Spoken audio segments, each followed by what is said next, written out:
One second. Okay, so this morning we have three awesome presenters from Elon University. The presentation is entitled Librarians as Critical Partners in First Year Student Academic Success. So we have Patrick Rudd, who's the coordinator of Library Instruction and Outreach Services, Shannon Tennant, who is the coordinator of Library Collections, and Teresa Lepores, who's the coordinator of Library Research and Scholarly Services. So we already went over some basic Zoom reminders. I won't take any more time for that, and feel free to use the chat, and I'll turn it over to you all. Excellent. Well, we'll go ahead and get started then. I want to provide a little bit of context before we get started this morning. I think our presentation will show our commitment to first-year students and engaging with first-year students, as well as how we've actualized that in the past. The specifics going forward will not look like they have in the past, as we are sort of pivoting and changing the way we're doing certainly most of our instruction and our research, our instruction in connection with first-year students in many ways. So I'll talk about first-year athletes that arrive next week, and we're actually still fine-tuning that. So I guess I just wanted to emphasize that we are in a state of great change with this work, but I think the value and our commitment to it will come across in this presentation. So we'll go now to the agenda and kind of where we want to go in the next 50 minutes or so. We'll talk a little bit about Elon and Belk Library, give you some stats just so you can have kind of that context for our approach. We'll talk about the high impact practices. You're probably familiar with those. We'll give you a brief introduction. And then we'll focus on Elon as a case study for how we've engaged in this work.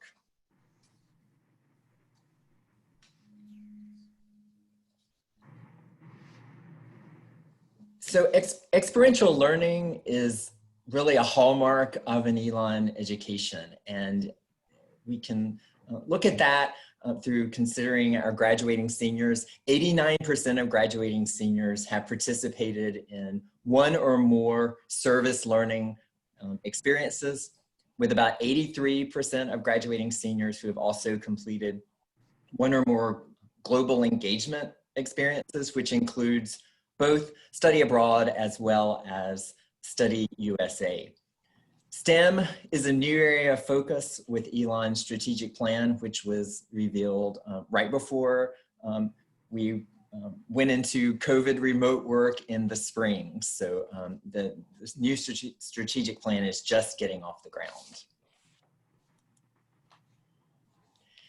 Elon University, as you probably know, is a private liberal arts university. We have about 7,000 FTE students, and we have professional schools in communication, business, and health sciences. Our graduation rate is 79%, and we anticipate, hope for, looking for 1,700 students in the first year class arriving in less than a month. In 2019, our Carnegie classification was changed to a national university, which certainly is reflected in the new strategic plan. I think you will see throughout the presentation that Elon is a highly relational university, and collaboration across campus is the way we've really created a student-centered learning environment.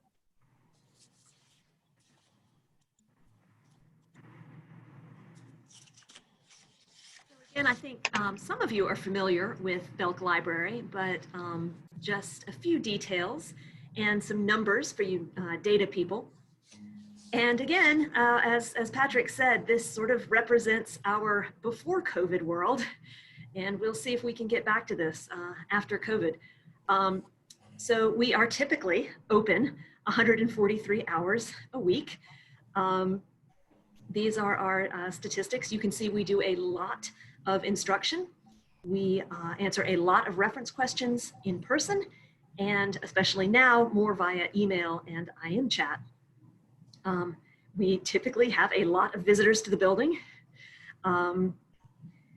And we do all of this work, actually, we probably should have updated this slide. A lot of the work we're going to talk about, we were doing with only 15 faculty librarians. We have had some staff turnover and some hiring freezes. And so at the moment we are doing this work with 12 faculty librarians and a very excellent paraprofessional staff of 10 FTE. And an important characteristic of our library that can't be represented by the numbers is our model of deep collaboration with our building partners. Also housed in the library building are the Writing Center, academic advising, technology services for faculty and staff, and disability resources.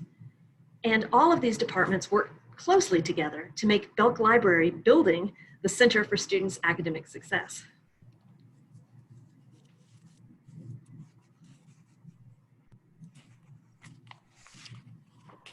So educational research suggests that the high impact practices increase rates of student retention and student engagement.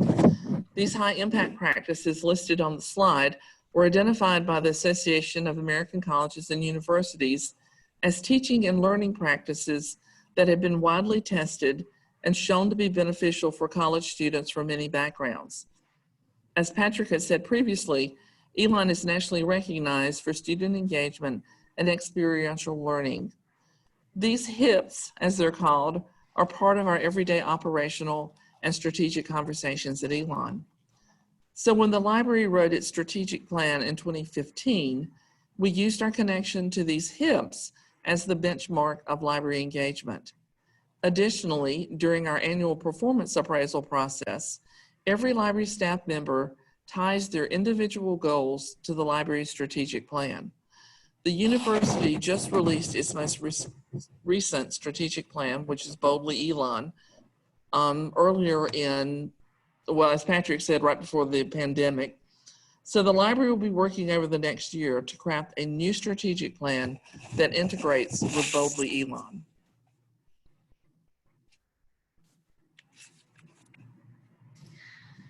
So as we said in the agenda, we're now going to focus on Elon and our librarian partnerships that we've been able to forge with first-year experiences as a case study.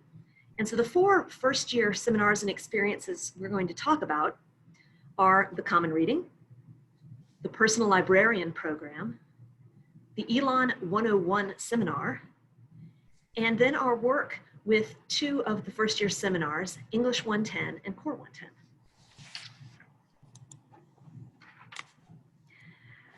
So actually one of the most widespread common intellectual experiences that academic libraries practice or campuses practice would be the Common Reading. Elon has had a Common Reading program since 1992, which is coming up on 30 years. It's hard to believe. And at Elon, the Common Reading is primarily used by first-year students. They are required to purchase and read the book before arriving on campus in August.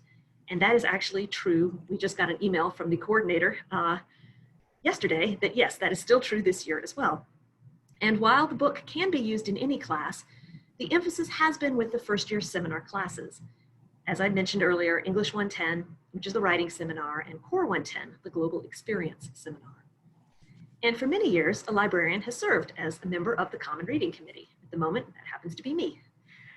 And it just seems like a really natural partnership to have a librarian involved on a reading committee. It's like the cliche, right? Books and librarians just go together. But there is truth to this stereotype. Librarians do read a lot, but more importantly, we are present at many of our students' interaction with books and texts. We are checking books out to students. We help students find books for research papers. And people just really like to talk to librarians about books and what they're reading and what they're interested in reading. When the committee selects the Common Reading, unfortunately, it isn't just as easy as picking something off the New York Times bestseller list. The book needs to promote reflection about ourselves, our world, and our place in that world. But at the same time, we want students and faculty and staff to read the book and maybe even enjoy reading the book. Librarians bring our knowledge of the publishing realm to this committee. We see, especially in my role as coordinator of library collections, we see the new books that come in, we see trends in publishing, We also have a good sense of student reading habits. And as librarians who participate in instruction, we also have some curricular knowledge as well. We meet with a lot of students about a lot of assignments, and we talk about the sources that they've read. And this is sort of a more informal benefit, but librarians are typically fast readers. Last year, we had 28 contenders for our common reading book, and we had to read selections of all of them before coming down to a short list of 3 that we had to read over the summer. So being able to read quickly and efficiently is a real benefit. So librarians work as partners in the academic exploration of the common reading on campus. The librarian on the Common Reading Committee puts together a research guide. We want to support all of our faculty who are using the books in meaningful academic assignments with their students. And we do that using SpringShare's LibGuide software, which I'm sure a lot of you are familiar with. And what we try to do with the research guide is bring together, firstly, resources about the book itself, book reviews, interviews with the author, and this is so much more dynamic than it used to be. It's not just a print article anymore. There are blogs, there are TED Talks. I think this year and last year's authors were both interviewed on The Daily Show by Trevor Noah, which is always fun. But also in the research guide, we try to bring together academic resources to support themes that faculty might explore or choose to explore with students and with assignments. So last year's Common Reading is the one, just one back, was called Future Face. And it's about a woman who is doing a DNA testing and ancestry research to find her own identity through that of her family and her ancestors. And a common assignment in a number of classes, but particularly with this book, was for students to research their own family history. So, for example, on that year's research guide, I brought together resources like our genealogy databases, our collection of genealogy books, and a lot of really good primary source web pages like Ellis Island, say. There was another tab on the research guide that talked about issues with DNA testing. I am personally slightly obsessed with any story about issues with DNA testing, so that was really easy for me. Things like the ethical issues, privacy, anonymity of sperm donors, Native American tribal membership being determined by DNA, so many different topics to explore. So this year's Common Reading is the one that you see front and center here, is Biased. And many things have gotten behind this summer, and I'm afraid the research guide is still a work in progress. But what I'm planning to do this year is to have resources about bias in different fields, in psychology, in science, in education, and amongst other things, definitely a link to our new anti-racist resources research guide as well. Once we have the research guide, I am given the chance to promote it. Typically, we have a common reading information session, often more than one. We've been having one in the spring. We didn't do that this year. And then we often have one during our planning week in August, right before the semester starts. But I also share this guide. I share it with students, with faculty, of course, with my librarian colleagues. We all work with so many first-year students, and many of them do have assignments that are tied to the common reading.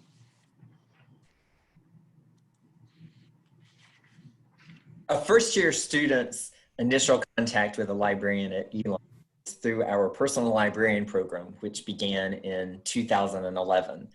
And the book that you see on your screen, Personal Librarians, Building Relationships for Student Success, was published last year.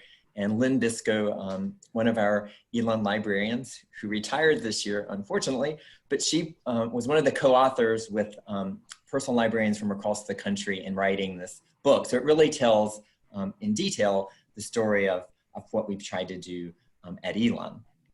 Every first-year student is assigned a personal librarian, and they meet with their PL through their Elon 101 class within the first 6 weeks after they arrive on campus. The personal librarian program is an important part of our overall library research and instruction program. This slide provides data related to this program. We had 112 sections last fall, and we met with 75% of the Elon 101 sections. 10% of first-year students contacted their PL, and 25% of PL contacts were with students beyond the first year. So it shows the reach that continues after that all-important first year.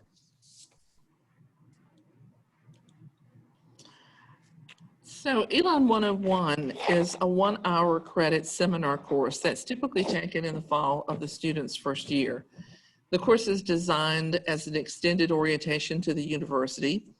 Classes are capped at 16 students, and the Elon 101 instructor remains the academic advisor to students in the class until they declare their major. Elon 101 integrates a developmental model of academic advising with other academic orientation subjects such as the honor code and creating a graduation plan. Additionally, the course focuses on academic expectations, how to become involved in campus activities, and important campus resources and offices for the first-year student. It's taught by a combination of teaching faculty and staff here at Elon, and the Elon 101 instructors must have a master's degree in order to teach the course. So multiple librarians over the years have taught Elon 101, sometimes individually, sometimes as co-instructors. We've actually had 6 librarians teach Elon 101 over the last 10 years or so. Both Patrick and I have been co-instructors with other librarians, but this fall we will be co-teaching the class together for the first time. I've taught the course for 9 years now. Patrick has taught it for 15 semesters because he's also taught a spring Elon 101 course for transfer students. We're currently working on our syllabus, and we recognize that we need to plan our sessions that can move from face-to-face instruction to remote learning if the university decides to move to remote instruction at some point in time. So why do librarians choose to participate in Elon 101? And I can speak from personal experience about that. I chose to teach Elon 101 to engage more closely with Elon's student population. Historically, libraries have experienced declines in reference questions and student interactions at the traditional reference desk. Approximately 6 years ago, we've combined our reference and circulation desk into a single service desk, which is manned by all library staff, not just by faculty librarians. Flexibility away from the desk has allowed Elon's librarians to become more engaged in our liaison model and more available for library instruction, for one-on-one appointments with students, for teaching Elon 101, and becoming involved in campus activities outside of the physical building. But what makes us good academic advisors? So the literature that we read for this presentation discussed the similarities between academic advising and library research. Students use similar skills when conducting library research and going through the advising process as undecided students. In the advising process, students must know where to look for their course offerings. They must evaluate which courses meet disciplinary or core curriculum needs. They must understand sequencing of courses to meet the major's requirements. And then, of course, they've got to choose the best professor using ratemyprofessor.com. In using information literacy skills, students must identify their research need, evaluate which databases and resources will meet those needs by providing access to credible sources, and then giving proper credit to the sources that they've used. Through their training and lived experiences, librarians are comfortable answering questions about all aspects of the university, in addition to questions related to research and coursework. The traditional reference interview that all librarians practice, especially those who teach research skills, allows librarians to be active listeners and skilled questioners, which is incredibly useful when serving as an academic advisor. Librarians are also skilled at building relationships and working collaboratively with other departments on campus, both academic and administrative. In our engaged model of librarianship at Elon, we have built relationships across campus, which allow us to partner with these offices in providing content to Elon 101 students. For example, my past Elon 101 students have indicated through in-class surveys that they valued interacting with the University Student Professional Development Center, which is our career services. So I always include an engaged learning session in the SPDC space as one of my classes. Additionally, one of our librarians serves as a liaison to the SPDC in order to understand the needs of its staff and to be a resource for students who are researching businesses or internships. And finally, how does my participation benefit students? So I think the students benefit from their interactions with librarians because we have built today's library spaces to be inclusive, safe spaces for all university students, and we model our classrooms similarly. Our interactions with students are not defined by the traditional role between professors and students. Students may view us as less of an authority figure and more approachable.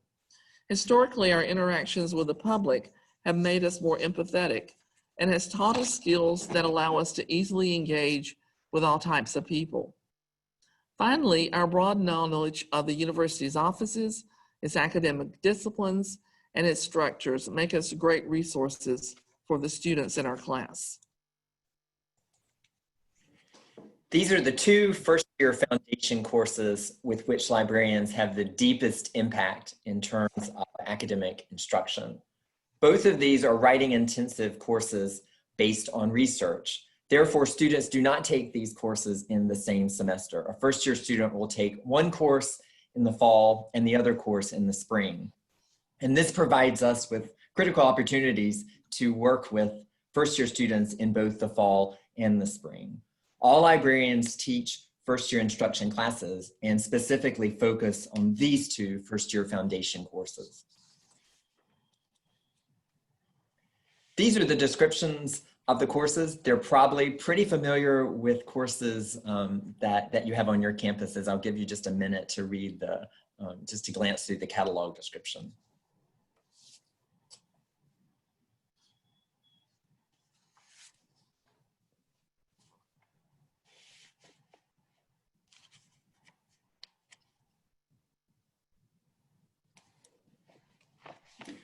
We frame our partnership with English 110 and college writing instructors as a community of practice.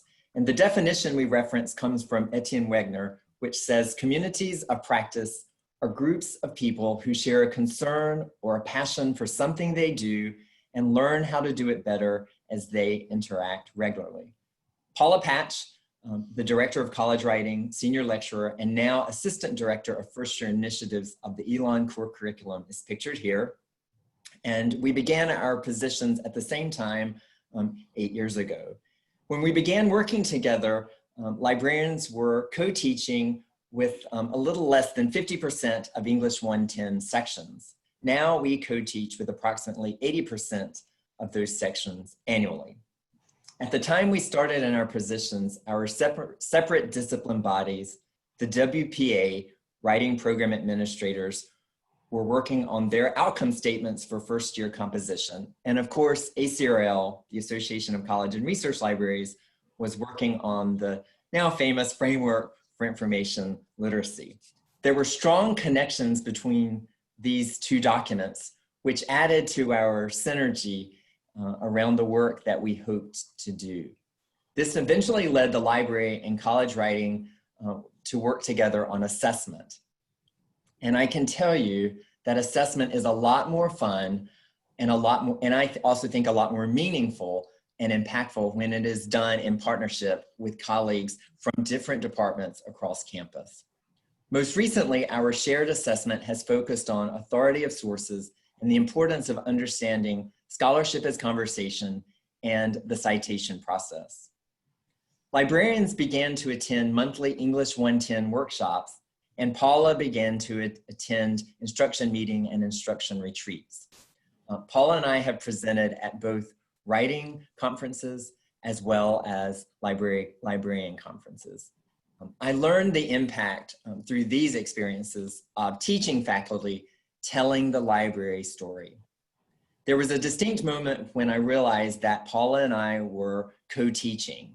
We are continuing to deepen the partnership with the new Director of College Writing, and I'm excited about the ways that we can grow our other first-year foundation connections now that Paula has transitioned to her new role within the first-year foundation courses other than English 110. One of the joys of being a part of a community of practice is the opportunities it provides to grow and develop expertise in new areas. Paula and I have tried new adventures such as co-hosting webinars through Creator Reference, and that's what the image is representing here. We also co-wrote a book chapter titled The Impact of Co-Ownership in Community, Reimagining the Relationship Between Library and Writing Instruction as a Teaching and Learning Partnership. And this is included in the book, The Engaged Library, along with chapters also authored by Shannon and Teresa. And we will have more information about this book a little bit later in the presentation. It was just published. So Core 110 is Elon's first year global experience seminar. And there are some significant differences between Core 110 and English 110. One thing about Core 110 that is different is that it is can only be taught by full-time faculty. However, it is taught in rotation. Each department is given a certain number of sections of Core 110 to cover each year. So different faculty teach different years. Many will only do the class once or twice, and then they won't do it again for years, sometimes decades. And many faculty that we work with are completely brand new to it. It is not uncommon for it to be assigned to the newer faculty. Within the Core 110, the faculty have a great deal of freedom. So they often teach from their areas of expertise. And what that means is that every single section of Core 110 looks different. In fact, there is a block of language that they include on every syllabus for every Core 110 class that explains why your Core 110 class does not look like your roommate's Core 110 class, because they get that question a lot. Of course, as you would imagine with something called the global experience, some common topics are social issues, race, the environment.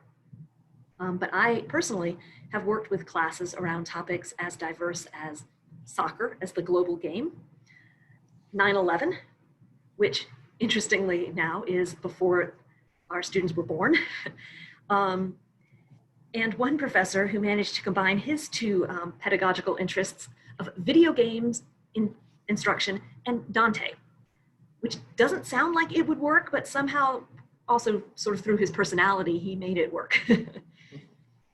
But despite how different the Core 110 sections are, there are shared learning goals that instructors are expected to meet. And you can see them here. And they are deliberately written broadly so that there is freedom to explore many different issues in many different ways. Curiosity and questioning, global perspective, communication, critical thinking. The most natural places for librarians to partner with these seminars would, of course, be curiosity and questioning, because as we know, forming your question, right-sizing your question, especially with first-year students, you can't just write your paper about the environment when it's only, say, 3 pages. And then, of course, finding the research, both to support your argument, but even the background to learn a little bit more about the issues you want to discuss. It's a very natural partnership. But also in communication, we do provide a lot of support for students writing. We have, of course, a writing center, but in a lot of our one-on-one interviews with students, writing and citations come up as topics they have questions about. So there's some strengths and challenges in working with the Global Experience Seminar. One thing that is both a strength and a challenge is that faculty already have a liaison librarian in their discipline. So unlike English 110, where all of the faculty who teach it are in the English department and Patrick is their liaison, with Core 110, all of the librarians get to participate because it's being taught by faculty across all of the disciplines, and we are all liaisons to these different departments. So it's a great opportunity for librarians and faculty to partner where they already have a relationship established and trust established as well. While I said that faculty are often new to Core 110, librarians are not. We have worked with a lot of different Core 110 sections that have done a lot of different kinds of things, and we can offer advice on best practices. For many faculty, the Global Experience class is outside of their discipline, and that is a very scary place for them to be. If you teach math or chemistry, say, and you're used to there being one right answer to every question, leading discussions about politics, race, identity can be very far outside your comfort zone, and the librarians can help. I meet with all of the new Core 110 instructors in my liaison area, and I have been able to give advice about how to scaffold assignments, balancing freedom with structure. For example, it's great to let students choose their topics, and you see that a lot for the final papers. But first semester, first year students really do appreciate some parameters to guide them. You can't just sort of turn them loose and be like, write about anything. They need a little bit more help. Another good way that we found to scaffold assignments is I recommend a lot of times maybe having an annotated bibliography due to make sure that students are not waiting until the night before to look for their sources. Also, so they have a little bit of time to practice with citations and things like that. The challenge for librarians working with Core 110 is for us to maintain traction. We work with about 50% of sections. It's been lower than that some years and higher than that some years. And you'll remember from the previous presentation from Patrick, English 110's got much higher numbers. It's about 80%. And it's because the faculty teaching the classes are always changing. And so we're often starting over from scratch each semester to be like, hey, the librarian can partner with you. Hey, we've got some good ideas. Another challenge here is to build partnerships with faculty who may not regularly work with their disciplinary librarian. Patrick sends out a list every semester. In fact, he just sent it out yesterday, I believe, to the librarians of all of the faculty who are teaching.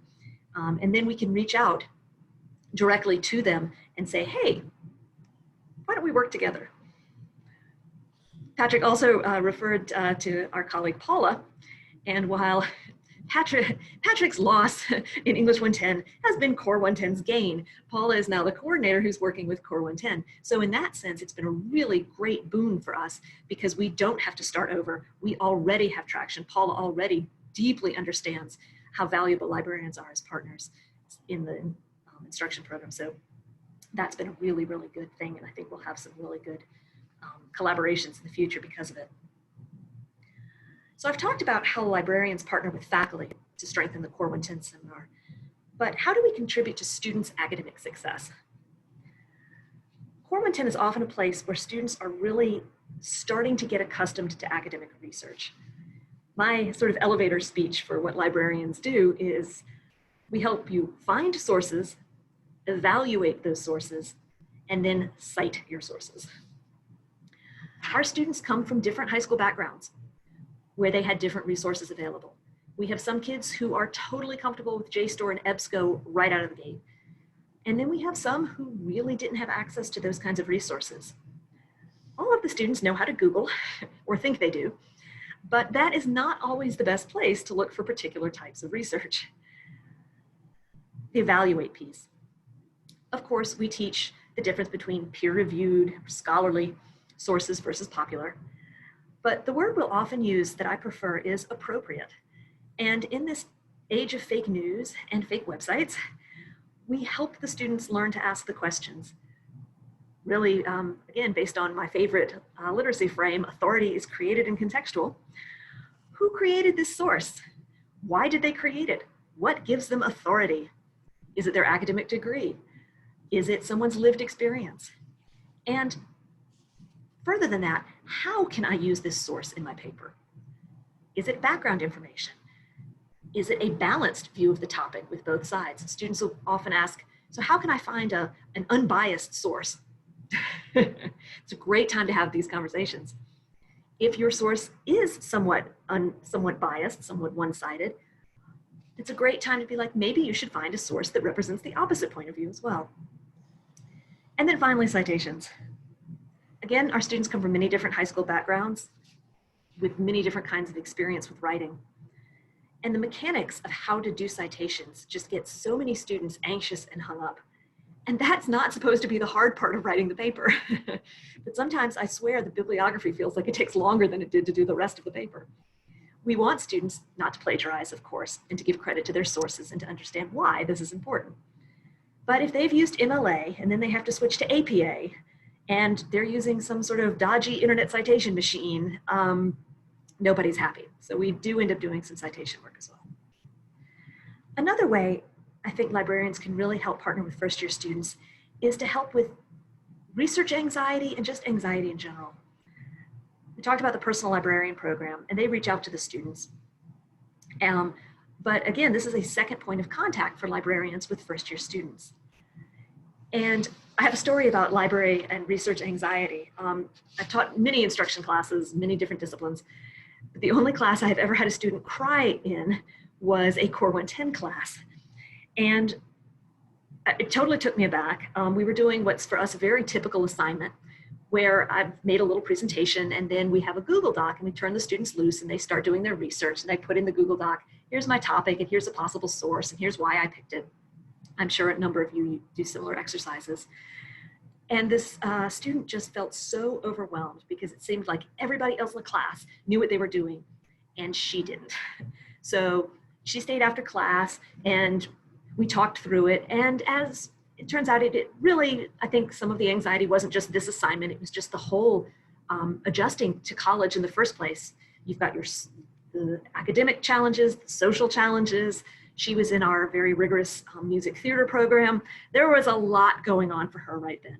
And I feel like I was really able to help her manage the anxiety, realize, okay, I can do this, I can cope with this. And I think that's a role a lot of librarians can play when we work with students. Librarians are a safe space for students to share their anxiety.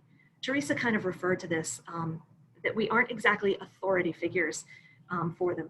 Students often don't feel comfortable telling their professors that they don't understand because they don't want to look dumb.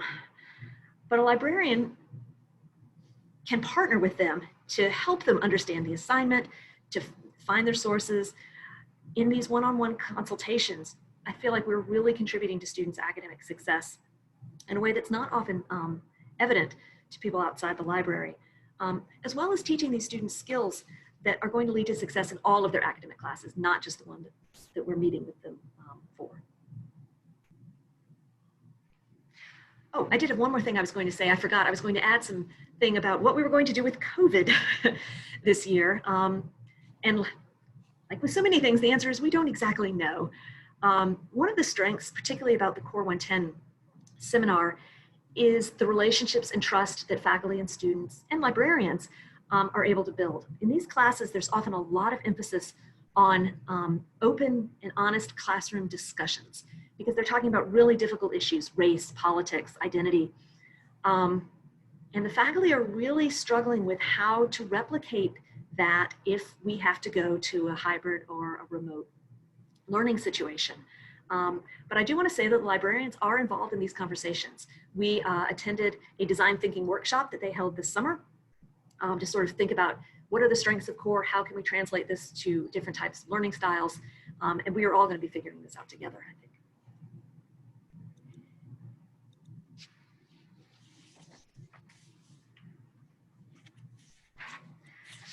So just because we're up here speaking to you doesn't mean that we have it all figured out. That was true even before COVID. And we have identified some growth opportunities and outreach that we want to do with first-year students, places we'd like to really engage more deeply. And so we talked about our partnerships with English 110 and Core 110, but there is a third class that a lot of our first-year students take, and that is Stats 110, Statistical Reasoning. According to the catalog, this course is intended to help students develop a conceptual understanding of statistics. Direct quote, "This foundation will enable them to be rationally critical consumers of statistics." Rationally critical consumers. Does that sound familiar? Given our expertise in evaluating information, we feel like this would be a really good partnership to explore. The new coordinator of the Stats 110 program is actively involved with the Core, and in fact is teaching Core 110. So I've been able to have some initial conversations with her about this. And a partnership with these types of classes, I think, would look very different because I'm sure students are doing very different kinds of assignments, but we hope to see what we can develop. Through the personal librarian program, all first-year athletes have a personal librarian assigned to them. And as soon as these athletes arrive on campus, they meet their personal librarian, and that actually takes place next week. Our upper level athletes have been on campus, but the first year athletes are coming next week, which is about for us a month later than their normal arrival on campus. All first-year athletes take summer courses as soon as they arrive. And in one of those courses, there is a unit that is really about library research, and it's taught by their personal librarian. So it's a way to start building that relationship and that connection. That initial contact with athletes has been critical as they continue to work with their PL throughout their first year, but also continuing at Elon and building connections with our partners in Elon Athletics, particularly the athletic academic support staff, has of course been critical to this working and continues to deepen. And I felt like we were on a really strong trajectory leading before we got into this COVID world. And so now we're kind of stepping back and meeting with them next week. It will be primarily virtual. There will be some face-to-face connections, but it will definitely look a little different. There are plans already sort of, at least in concept, for much more connections between the library and athletics. We'll just have to see, based on what's happening in the world, how that develops. So librarian collaborations and connections are not all about work. We have a lot of fun as well collaborating with offices such as Student Life, Residence Life, the Maker Hub, the Gaming Club, among others, for creating opportunities for engagements such as game night and mini golf in the library. We intentionally create social opportunities such as these in the library during the first critical 6 weeks of the first-year student being on campus. And we also serve as liaisons. The librarians serve as liaisons to various residential neighborhoods, where we are involved in activities as varied as leading discussions at student engagement dinners, which are dinners focused on a theme or an issue, and also providing help in the neighborhoods for events such as the International Living Learning Communities Cheese Festival in the spring and their Chocolate Festival in the fall. Obviously, they don't have to twist our arms for us to engage in that. We've learned a great deal working with Student Life and Residence Life, and I'm going to go back to that assessment word, particularly in the area of assessment, as we determine the success of library outreach programs and how we think about what that looks like and how do we quantify it and qualify it, how do we talk about it? And I think we've learned a great deal from partners in doing that work. So as we wrap up our presentation, we wanted to share some of the research that we used when we were creating the foundation of this presentation. Because the presentation is being recorded, you're going to have access to these later if you wanted to come back and look at some of the articles. They range from information about librarians as advisors to, partners in student retention and graduation rates, and librarians as teachers. And we thought we would leave with a couple of questions. I'm not sure if we have much time left, maybe 5 minutes or so, if you want to maybe include some information in the chat in response to these. But in what ways is the library involved in the first year experience on your campus? And then how might you partner with librarians to enhance the first year experience? So some of this is looking at it from a faculty perspective, but also from a library perspective. What would you want to do to partner in all types of first year experiences? And I thought as you're thinking about that, I'll move to the last slide, which has our contact information, which you'll be able to access since this is going to be or has been recorded. And as Patrick mentioned earlier, this is the book that we were involved in. Some of us were writing chapters for, all three of us did. It's called The Engaged Library: High Impact Educational Practices in Academic Libraries. And it's edited by the Dean of our library, Joan Ruel. It was just published by ACRL in June. and you will be able to buy it if you're interested at the ALA store, hopefully, or you can probably request it at some point in time on interlibrary loan when libraries start lending print materials again. As we said, you know, all of us had chapters that we contributed to or co-wrote in this publication. So does anyone have any questions or want to respond to the questions that we had on the previous slide?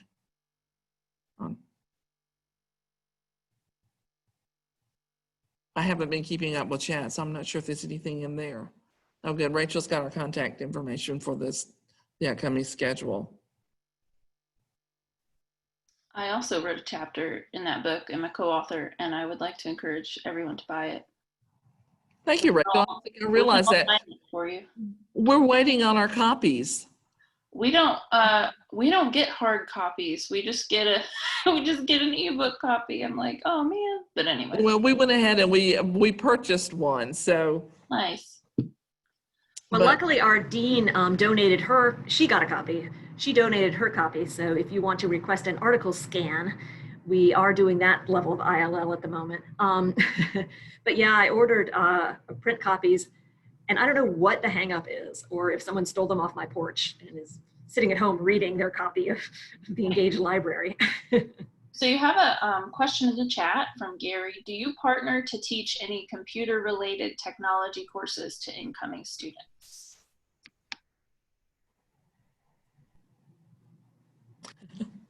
Lots of hesitation there. Yeah, no, I can't think of, I mean, we do instruction with that discipline, but directed at first-year students, no, but it brings up an interesting point, and that is that we do know that there is varying degrees of access to computers among first-year students, and that I hope is going to be addressed as we move forward, the inequity in that.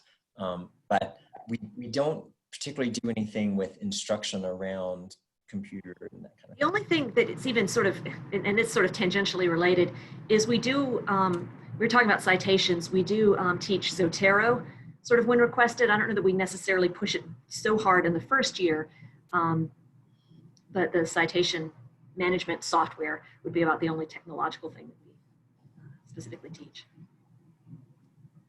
And you have another question in the chat. Jenny says, these are amazing initiatives. How active is your upper level library instruction program?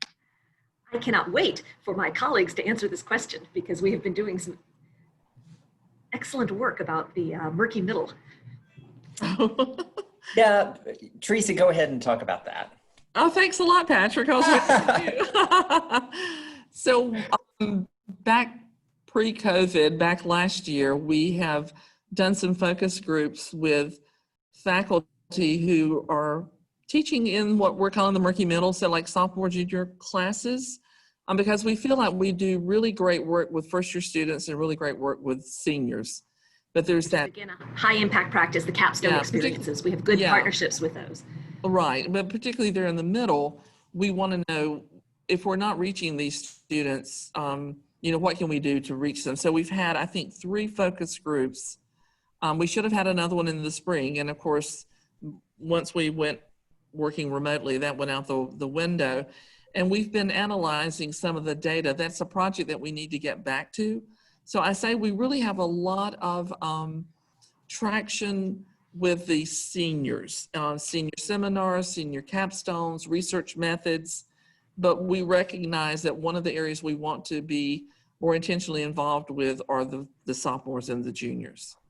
And we realize that teaching faculty have the same questions and concerns, and there was an unknown in their minds where students were connecting with research, and when they arrived at their upper level or their senior level class, where were they getting the information, particularly about how to do research before that class? So we realized there's a community out there asking the same questions. So I think hopefully we will have another presentation where we can share some of those answers and things that we're able to do to specifically address that sort of murky middle, as we call it.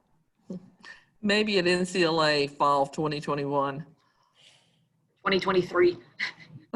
No, we're counting on 2021.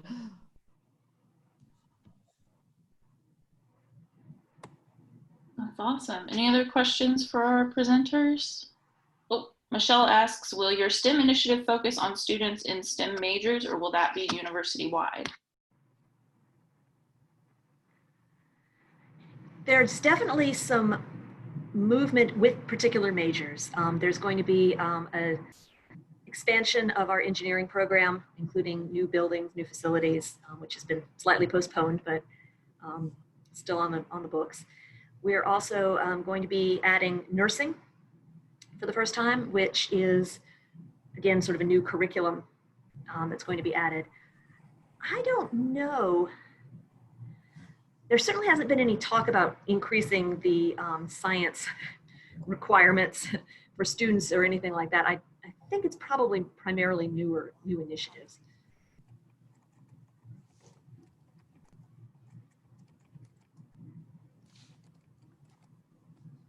All right. Yes. Thank you, Teresa. It's about a. As soon as we get that book, I'll start with yours. Thank you. Oh, and by the way, it has been cataloged by me Amazing. in OCLC. Everyone's name is listed in the 505 contents notes field. You're welcome. I'm going to stop our recording there and